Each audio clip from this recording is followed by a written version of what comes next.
Hello everyone, welcome to वेदी file. तो आज हम स्टार्ट करेंगे बच्चों इलेक्ट्रोनेगेटिविटी। हम क्या पढ़ रहे हैं बच्चों? हम कार्बन फैमिली के अंदर फिजिकल प्रॉपर्टीज पढ़ रहे हैं, जिसके अंदर हमने सबसे पहले पढ़ा एटॉमिक और आयोनिक रेडियाई। उसके बाद हमने पढ़ा बच्चों डेंसिटी पढ़ा था। उसके बाद हमने क्या पढ़ा था बच्चों? आयोनाइजेशन एंथैल्पी कवर कर लिया है हमने, मेल्टिंग पॉइंट, बॉइलिंग पॉइंट, ये सब कवर कर लिया है बच्चों। आज हम बात कर रहे हैं इलेक्ट्रोनेगेटिविटी का। तो सबसे पहले मैं बात करूं बच्चों इलेक्ट्रोनेगेटिविटी क्या होता है। हमने पहले भी पढ़ा था बच्चों बोरॉन फैमिली में। इलेक्ट्रोनेगेटिविटी का मतलब हो गया आपस में जो पावरफुल होगा उसके पास शेयर्ड पेयर ऑफ इलेक्ट्रॉन का शिफ्ट होना। दैट मींस अगर मैं एक नॉर्मल एग्जांपल की बात करूं तो मान लीजिए कोई ये दो पर्सन है और इनके हाथ में एक रस्सी पकड़ाई हुई है हमने, तो जो जिसके अंदर ज्यादा पावर होगी वो रस्सी को अपनी तरफ खींच लेगा बच्चों। बात क्लियर है? आप देख पा रहे हैं जिसके अंदर ज्यादा पावर होगी वो रस्सी को अपनी तरफ खींच पा रहा है बहुत इजीली। बात क्लियर है? इसी तरह बच्चों अगर मैं एटम्स के केस में बात करूं तो जो एटम मेरा ज्यादा इलेक्ट्रोनेगेटिव होगा वो उस इलेक्ट्रॉन को, उस बॉन्ड के इलेक्ट्रॉन्स को अपनी तरफ ज्यादा खींच के रखेगा। दैट मींस वो ज्यादा इलेक्ट्रोनेगेटिव एटम होगा मेरा। बात क्लियर है? तो डेफिनेशन क्या हो जाएगी इलेक्ट्रोनेगेटिविटी की? It is a tendency of an atom to attract the shared pair of electron towards itself, so we all called as electronegativity. उसको क्या बोलेंगे बच्चों? उसी को इलेक्ट्रोनेगेटिविटी बोला जाएगा कि जो उस बॉन्ड के इलेक्ट्रॉन, उस शेयर्ड पेयर ऑफ इलेक्ट्रॉन को अपनी तरफ कौन ज्यादा अपनी तरफ खींच के रख सकता है, उसे हम क्या बोलेंगे? इलेक्ट्रोनेगेटिविटी ऑफ दैट एटम बोलेंगे। बात क्लियर है? अगर मैं बात करूं इलेक्ट्रोनेगेटिविटी की तो वो किसके ऊपर डिपेंड करती है? वो दो फैक्टर पर डिपेंड करती है बच्चों। जैसे हमने बोरॉन फैमिली में भी पढ़ा था, एक था हमारा एटॉमिक साइज और एक था हमारा इलेक्ट्रॉन हंगर। बात क्लियर है? बट अगर मैं बात करूं 14th ग्रुप की बच्चों, 14th ग्रुप एलिमेंट की मैं बात करता हूं तो, या फिर मैं कह दूं कार्बन फैमिली की मैं बात करता हूं, तो इलेक्ट्रॉन हंगर सेम होता है बच्चों। क्यों होता है electron hunger same? Because in the valence shell of electron 4 electrons are present. क्या बोला मैंने बच्चों? अगर मैं बात करूं वैलेंस शेल की कार्बन फैमिली के तो 4 इलेक्ट्रॉन प्रेजेंट होते हैं उसके वैलेंस शेल के अंदर। बात क्लियर है?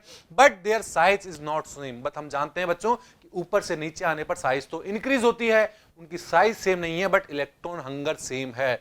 बात क्लियर है? अगर उनकी साइज सेम नहीं है, if we talk about general trend, then if we move down the group the atomic size increase. बिल्कुल बच्चों मैंने अभी यही बोला कि ऊपर से नीचे आने पर क्या होता है जनरली? ऊपर से नीचे आने पर तो एटॉमिक साइज बढ़ जाती है, और एटॉमिक साइज बढ़ जाएगी तो क्या होगा? Attraction of nucleus to the electron decrease हो जाएगा। उस न्यूक्लियस का अट्रैक्शन बाहर वाले इलेक्ट्रॉन के ऊपर क्या हो जाएगा? डिक्रीज हो जाएगा। सो इलेक्ट्रोनेगेटिविटी भी क्या हो जाएगी बच्चों? इलेक्ट्रोनेगेटिविटी भी डिक्रीज हो जाएगी। ये हमने जनरल ट्रेंड में पढ़ा हुआ है बच्चों। बात क्लियर है? बट अगर मैं बात करूं वैल्यूज की कि कार्बन फैमिली के एलिमेंट्स की इलेक्ट्रोनेगेटिविटी की वैल्यू क्या होगी, तो देखिए बच्चों ये वैल्यूज आप देख पा रहे हैं।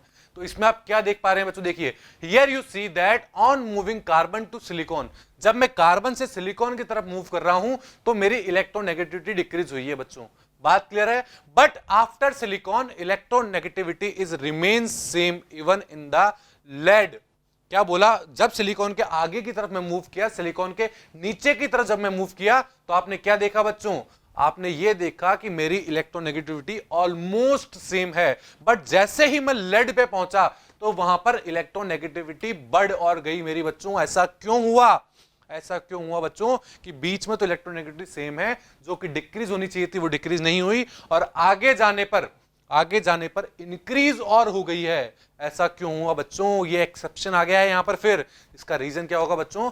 बिकॉज आफ्टर सिलिकॉन, जैसे ही सिलिकॉन के बाद हम जर्मेनियम पे आते हैं बच्चों, तो जर्मेनियम के अंदर 3D इलेक्ट्रॉन्स का प्रेजेंट हो जाता है बच्चों। 3D इलेक्ट्रॉन्स प्रेजेंट हो जाते हैं। और हमने क्या पढ़ रखा है बच्चों बताइए? हमने पढ़ रखा है अगर 3D इलेक्ट्रॉन्स आ गए तो शील्डिंग इफेक्ट कैसा हो गया? बहुत पुअर शील्डिंग इफेक्ट हो गया है। और पुअर शील्डिंग इफेक्ट हो गया बच्चों तो क्या होगा? उस न्यूक्लियस का इफेक्ट आउटर मोस्ट इलेक्ट्रॉन के ऊपर ज्यादा होगा, और इलेक्ट्रॉन के ऊपर ज्यादा होगा तो वो अपनी तरफ खींच लेगा थोड़ा सा। जैसे ही उसने अपनी तरफ खींचा तो वहां पर इलेक्ट्रोनेगेटिविटी इतनी एफिशिएंट डिक्रीज नहीं हुई है, ऑलमोस्ट सेम ही है, क्योंकि उनकी साइज ऑलमोस्ट सेम ही होती है बच्चों। तो इलेक्ट्रोनेगेटिविटी भी क्या हो जाएगी? सेम हो जाएगी टिल टिन तक। टिन में भी ऐसा होता है बच्चों, वहां पर भी डी ऑर्बिटल होते हैं, इसलिए वहां भी इलेक्ट्रोनेगेटिविटी क्या होती है? ऑलमोस्ट सेम होती है बच्चों। बात क्लियर है? बट आफ्टर टिन, मैं टिन के बाद की बात करूं बच्चों तो वहां पर तो एफ इलेक्ट्रॉन और आ जाते हैं। आप इलेक्ट्रॉन कॉन्फ़िगरेशन देख पा रहे हैं, मेरे लेड के अंदर F इलेक्ट्रॉन भी प्रेजेंट है, D इलेक्ट्रॉन भी प्रेजेंट है। तो हम जानते हैं बच्चों F और D इलेक्ट्रॉन अगर दोनों प्रेजेंट है तो शील्डिंग और खराब हो जाती है। इन दोनों का शील्डिंग इफेक्ट इतना अच्छा नहीं होता है, बहुत पुअर शील्डिंग इफेक्ट हो जाता है। दैट मींस यहां पर इलेक्ट्रॉन्स न्यूक्लियस के और ज्यादा पास में होंगे, इसलिए जैसे ही हम लेड पे मूव करते हैं तो हमारी इलेक्ट्रोनेगेटिविटी इंक्रीज और हो जाती है बच्चों, डिक्रीज होने की बजाय। बात क्लियर है? बात समझ में आई या नहीं आई बच्चों कि किस तरह हमने इलेक्ट्रोनेगेटिविटी की बात करी? तो अगर मैं बच्चों किसके ऑर्डर की बात करूं, अगर मैं इलेक्ट्रोनेगेटिविटी के ऑर्डर की बात करूं तो ऑर्डर क्या हो जाएगा बच्चों बताइए? सबसे ज्यादा इलेक्ट्रोनेगेटिव कौन सा होगा मेरा बच्चों? कार्बन मेरा सबसे ज्यादा इलेक्ट्रोनेगेटिव होगा, उसके बाद लेड आएगा बच्चों, आप वैल्यूज में देख सकते हैं, उसके बाद हमारा लेड आ जाएगा, उसके बाद सिलिकॉन, जर्मेनियम और टिन की इलेक्ट्रोनेगेटिविटी ऑलमोस्ट सेम होगी, या फिर मैं बोल सकता हूं silicon is equal to germanium is equal to tin. बात क्लियर है बच्चों?